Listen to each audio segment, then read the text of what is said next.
आज की वीडियो की शुरुआत में भाऊ अनुपमा से कह रहा होता है कि मेहमान हमारे लिए भगवान होते हैं। भाऊ आगे बताता है कि उसका काम कुंडली निकालना है। उसने अनुपमा की भी कुंडली निकाली है।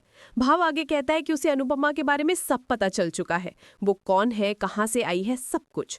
भाव बोलता है कि अनुपमा को सिर्फ पब्लिसिटी करना आता है, जैसे दूसरों के मामलों में घुस जाना, नाई के खिलाफ आवाज उठाना और दूसरों के रास्ते में टांग अड़ाना। भाव आगे कहता है कि उसे गांव में शांति चाहिए, इसीलिए अनुपमा अपने महिला मंडल को लेकर यहाँ से चली जाए, वरना उसकी बेटी को तकलीफ होगी। अनुपमा गुस्से में भाव पर चिल्लाती है कि उसने उसकी बेटी का नाम क्यों लिया। भाव कहता है कि माँ को तकलीफ होगी तो बेटी को भी होगी। अनुपमा भाव से कहती है कि उसकी बेटी का नाम अपनी गंदी जुबान पर लाने की हिम्मत मत करना। भाव कहता है कि वो तो सिर्फ अनुपमा को समझा रहा था। आगे दिखाया जाता है कि तात्या अनुपमा से कहता है कि गिरजा यहाँ नहीं है, गांव वाले जानते हैं कि गिरजा मर चुकी है, और अगर तुम लोगों को मिली है तो उस पागल लड़की की बातों पर यकीन मत करना। अनुपमा कहती है कि फिर तुम लोगों की नौटंकी, सारा दिन ये सब करके थकते नहीं हो क्या। देविका कहती है कि इस नाटक से तो वो 2 दिन में ही बोर हो गई हैं, पता नहीं गांव वाले कैसे झेल रहे हैं। अनुपमा आगे कहती है कि उसे अच्छे से पता है कि गिरजा भाव के पास है, और अगर वो उस मासूम बच्ची का मुंह बंद करवाकर बचना चाहता है तो इस गलतफहमी में ना रहे, वो भाली चेहरा सबके सामने लाएगी। अनुपमा भाव से कहती है कि दशहरा आ रहा है और उसे पता है कि दशहरे का मतलब क्या होता है।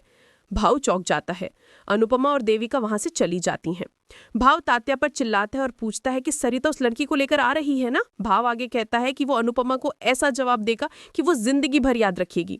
भाव तात्या से कहता है कि गिरजा अब बचनी नहीं चाहिए। ये बातें भाव की पत्नी सुन लेती है। आगे दिखाया जाता है कि अनुपमा और देविका बात कर रही होती हैं कि गिरजा भाव के पास ही है, लेकिन वो बता नहीं रहा। तभी भाव की पत्नी आती है, अनुपमा के हाथ में एक लेटर रखती है और भाग जाती है। अनुपमा और देविका वो पत्र पढ़ती है। उसमें लिखा होता है कि गिरजा को सोनू लेकर गया है गांव के पीछे वाले रास्ते पर। दूसरी तरफ ख्याति गौतम से पूछ रही होती कि वो इस हाल में कैसे है।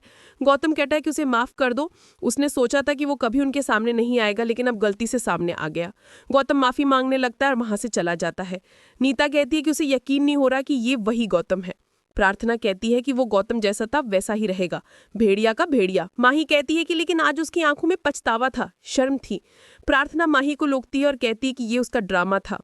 बताती है कि वो गौतम की बातों में ना आए, वो बस उसकी एक चाल है। दूसरी तरफ राही जसप्रीत और परी को प्लान बताती है। जसप्रीत राही पर गुस्सा करती है कि क्या उसका दिमाग खराब हो गया है, इतना बड़ा रिस्क ले लिया उसने। राही बोलती है कि अगर वो ये सब पहले बता देती तो क्या वो लोग उसे ये सब करने देते। जसप्रीत पूछती है कि तो अब वो ये सब क्यों बता रही है। राही कहती है कि अब उसे उनकी मदद की जरूरत है। राही भारती जसप्रीत और परी को बताती है कि हमें भाव को हर एंगल से शूट करना है। भारती भाव के साथ होगी और हमें वीडियो बनाकर भाव का पर्दाफाश करना है। परी कहती है कि इसमें बहुत रिस्क है, पहले हम अनुपमा से पूछ लेते हैं फिर कुछ करते हैं। राही मना कर देती है कि मम्मी को इस चीज में शामिल मत करो। जसप्रीत भारती से कहती है कि वो चल नहीं सकती तो वहां क्या करेगी। भारती कहती कि राही ने उसे चाकू दिया है सुरक्षा के लिए। जसप्रीत पूछती है कि ये चाकू क्या करेगा। राही जसप्रीत और परी से कहती है कि अगर तुम्हें मेरा साथ देना है तो दो, वरना डराओ मत। राही बताती है कि वहां भारती अकेली नहीं होगी, हम सब चुपके से भाव पर नजर रखेंगे। जसप्रीत राही से कहती है कि तुम अपनी माँ से आगे निकलकर काम कर रही हो और तुम्हारी ये सोच हमें ले डुबाएगी। राही जवाब देती है कि जिसे उस पर यकीन नहीं है उसे साथ आने की जरूरत नहीं। राही बताती है कि सरिता ने जो समय बताया है उस वक्त वहां कोई नहीं होता और हम चुपके से वीडियो बनाएंगे, तभी गांव वालों और पुलिस को भाव की सच्चाई पता चलेगी। राही परी और जसप्रीत से पूछती है कि वो लोग जा रहे हैं, क्या वो भी साथ चलेंगी। दूसरी तरफ तोशन बापूजी को सूप दे रहा होता है और बताता है कि ये प्रेम ने उनके लिए बनाया है। बापूजी खाने के बारे में पूछते हैं कि खाने में कुछ नहीं है क्या। तोशु कहता है कि उसे भूख लगी थी तो उसने खा लिया। तभी वहां लीला और पाखी आती हैं। तोशु ने देखकर हैरान हो जाता है।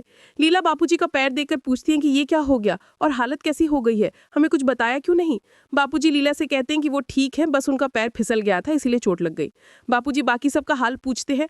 लीला बताती है कि बाकी सब वही हैं। लीला आगे कहती है कि उसे चिंता हो रही थी इसलिए वो चली आई। बापूजी कहते हैं कि उन्होंने बताया था कि वो ठीक है, फिर क्यों आई। पाकी कहती है कि उसे पता चला कि ईशानी वापस आई है तो वो उसे मिलने आई है। लीला अंश के बारे में पूछती हैं। तोशु बताता है कि अंश अब इस घर का बेटा नहीं रहा, अब वो और डेज वही रहता है। तोशु कहता है कि वो जमाई बनने के बाद अब घर जमाई बनने की बेयारी कर रहा है। तोशु आगे बताता है कि अंश ने अपने ससुर की कंपनी ज्वाइन कर ली है। तभी वहां प्रेम आता है और कहता है कि एक बेटा वहां काम कर रहा है और एक बेटा यहाँ। लीला कहती है कि कुछ दिन हम बाहर क्या गए, तुम लोगों ने तो जदाई बदल दी। पाकी ईशानी के बारे में पूछती है। प्रेम बताता है कि ईशानी कोर्स छोड़कर आई है। पाकी हैरान हो जाती है। पाकी ईशानी को आवाज देती है। लीला भी उसे बुलाती है। आगे दिखाया जाता है कि देविका और अनुपमा जंगल से जा रही होती हैं। देविका कहती है कि बहुत अजीब जगह है, पहले वो भाव फिर उसके गुंडे, उसे बहुत डर लग रहा है। अनुपमा कहती है कि डर को हराना होगा। अनुपमा देविका से कहती कि वो लड़की मेरी जिम्मेदारी है, उसे किसी भी तरह बचाना होगा वरना वो कभी खुद को माफ नहीं कर पाएगी। देविका कहती है कि वो उसे बचा लेंगी। अनुपमा और देविका वहां एक घर देखती हैं। अनुपमा बताती हैं कि शायद वो लोग यहीं होंगे। दूसरी तरफ भाव और भारती अंदर होते हैं। राही, जसप्रीत और सरिता बाहर खड़ी होती है और प्लानिंग कर रही होती हैं। राही जसप्रीत से कहती कि एक साइड से वो शूट करेगी और दूसरी तरफ से तुम। राही और जसप्रीत अंदर जाने लगती हैं। दूसरी तरफ अनुपमा और देविका धीरे धीरे आगे बढ़ती हैं। अनुपमा को जंगल से कुल्हाड़ी मिलती है और देविका डंडा उठा लेती हैं और वो अंदर जाने लगती हैं। दूसरी तरफ शाह हाउस में लीला ईशानी को बुलाती है और ईशानी वहां आती है और कहती है कि वो लोग क्यों चिल्ला रहे हैं। ईशानी बताती है कि वो हेडफोन लगाकर मेडिटेशन कर रही थी। पाकी ईशानी पर गुस्सा करती कि किससे पूछकर वो कोर्स छोड़कर यहाँ आई है। ईशानी प्रेम की तरफ देखने लगती है। लीला कहती है कि हम अहमदाबाद के शाह हैं, हिंदुस्तान के शहंशाह नहीं जो ऐसे पैसे जाया करेंगे। लीला ईशानी से कहती है कि जैसे आई हो वैसे ही वापस चली जाओ और पूरा कोर्स करके ही लौटना। पाखी भी लीला की बात से सहमत होती है। ईशानी मना कर देती है कि वो कहीं नहीं जाएगी, उसे वहां अच्छा नहीं लगता और अगर यहाँ किसी ने उस पर जबरदस्ती की तो वो घर छोड़ देगी। लीला पाखी से कहती है कि अपनी लाडली को समझा दे वरना कान के नीचे सितार बजा दूंगी। दूसरी तरफ जसप्रीत राही से कह रही होती है कि कहीं भाव भारती के साथ कुछ ना कर दे। राही जसप्रीत को चुप करवाती है और कहती है कि वो यहाँ है ना। राही कहती है कि उसे दूसरी जगह से शूट करना है। राही और जसप्रीत सीढ़ी लगाती है और राही उस पर चढ़कर शूट करने लगती है। दूसरी तरफ देविका और अनुपमा धीरे धीरे उस घर के पास पहुंचती है और देखते हैं कि वहां ताला लगा है। अनुपमा और देविका दूसरी तरफ जाने लगती हैं। उन्हें एक खिड़की दिखती है, वो वहां से अंदर जाने लगती हैं, लेकिन अनुपमा के हाथ में चोट लग जाती है और यहीं आज का एपिसोड खत्म हो जाता है। अगले एपिसोड में भाव भारती के साथ बदतमीजी करता है। राही चुपचाप वीडियो बना रही होती है। दूसरी तरफ सोनू गिरजा को खाई से फेंक रहा होता है। तभी अनुपमा आती है और कहती है गिरजा को छोड़ दो। अनुपमा सोनू को पकड़ लेती है। देविका गिरजा की मदद करती है। अनुपमा सोनू को पकड़ लेती है। देविका गिरजा की मदद करती है।